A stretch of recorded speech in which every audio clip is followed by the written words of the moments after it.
First of all, I ask you to forgive the cheesiness of this film's title.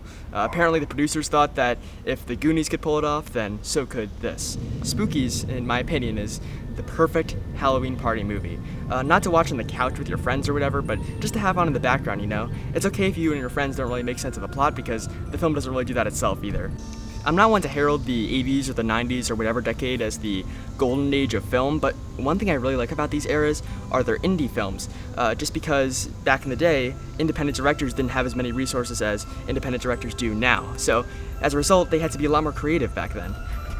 And creative this film's production surely was. This is probably one of those films where the story of how it was made is more interesting than the film itself. We see this in films like The Room, many of the films of Ed Wood, and Apocalypse Now. Everybody likes an entertaining production nightmare, clearly since they made these production nightmares into films of their own. I'd contend that the story of Spookies production, while probably not worthy of its own film, is still just as crucial to the full enjoyment of the final film as, well, these are.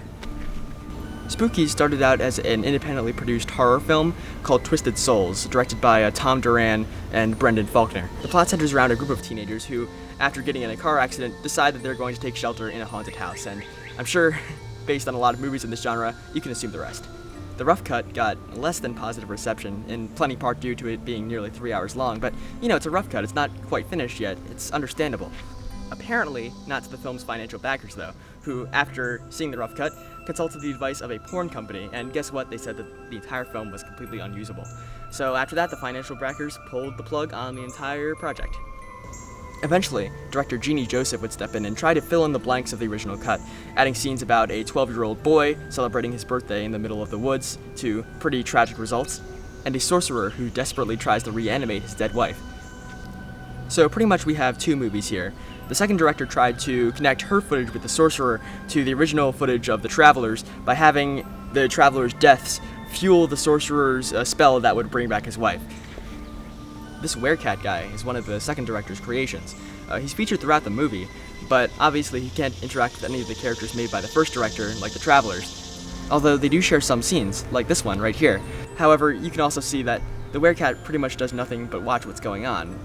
It's pretty funny, and also an example of how knowing the context behind the film's production can end up making it a lot more entertaining.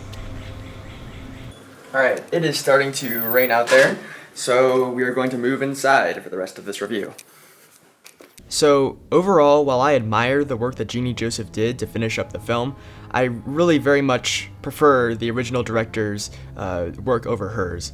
Mostly because, first of all, the costumes and makeup effects are way better for the original directors, as you can see here, but also there are some scenes in Jeannie Joseph's footage that are just incredibly awkward dialogue-wise. Just, like, watch this one right here. I have plans. Big plans. Yeah, sure.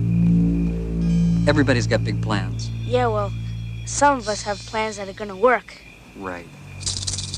Right. So why'd you leave your folks anyway? No reason. Your folks forgot your 13th birthday. What makes you say that? Listen, I have a long road ahead. I guess I'll be seeing you. Maybe.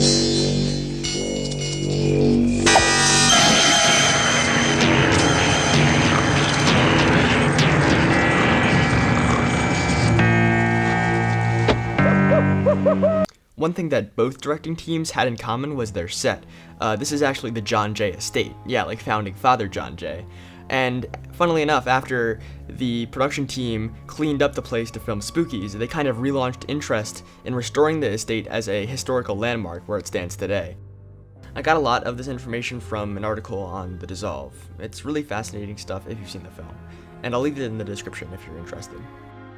One thing that this film does that I love, that I rarely see even in bigger budget films, is the creation of a setting that is both tangible and unknown.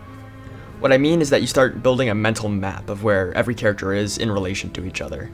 Obviously, you can do this with a lot of TV shows and movies. These characters are part of plot A, these characters are part of plot B, and based on how these characters interact, we can get a sense of the relative space that they inhabit.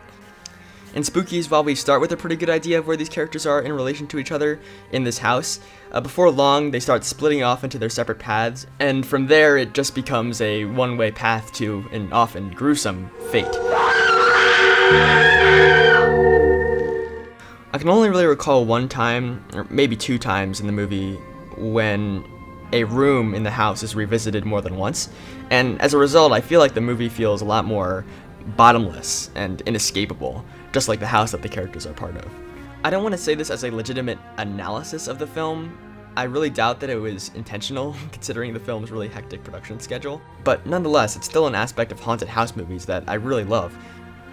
It's the grainy, grungy kind of look of the film stock alongside the really impressive practical effects in the film that give it its really unique charm. The score, too. It sounds like a bunch of MIDI files, but it's still great. This film probably still has, no joke, one of my favorite opening title scrolls of all time.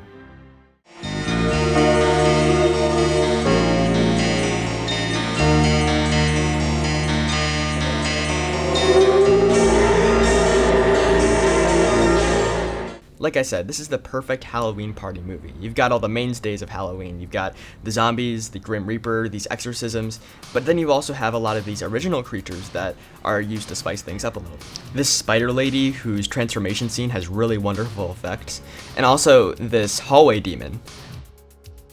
This scene, in particular, is probably my favorite one in the film. I'm not really sure why. I think it's just because it hits the same mark for me as the original Alien. The monster is so unfamiliar compared to something like a zombie or a vampire, and nothing about it is really explained outside the one scene that it appears in. The one thing that really takes me out of this scene, though, is how dumb this woman is. Like, you saw your husband die, why would he still be alive? Also, once he actually shows his true identity as the monster, why don't you just run away? I guess I shouldn't really be surprised because a lot of the human characters in the movie are conveniently immobile whenever the script needs them to be killed. The monsters simply show up, wreck face, and leave in several different ways, whether it be through disintegration, brain ruptures, or, just blowing up. Almost none of the monsters come back into the movie after their feature scenes, so it feels a lot like you're watching episodes of a horror variety show. I like it, it's really interesting, and it really gets you in the Halloween mood, too. At the very end, the sorcerer guy succeeds in resurrecting his dead wife. I guess he failed to realize that she killed herself to get away from him and his disgusting pulsating artery. Well, it looks like she finds it just as disgusting as I do, because she decides to stab it with a damn knife! Or was it a knife handle? Did she cut so deep that the blade broke off the handle? Spookies is only an hour and 18 minutes long, so you aren't really making a huge commitment by watching it. If you're planning on showing this film at a party, and you're still in high school like me, then there might be some concern among parents about this film's R rating that it somehow has. I'm pretty sure that the most R-rated thing that happens in this movie is this. Also, this is the kind of film that you shouldn't be ashamed to pirate, because the cheapest legal way to get this film is through an $18 DVD, and as much as I enjoy this film for its cheesy greatness, it surely ain't worth two $10 bills.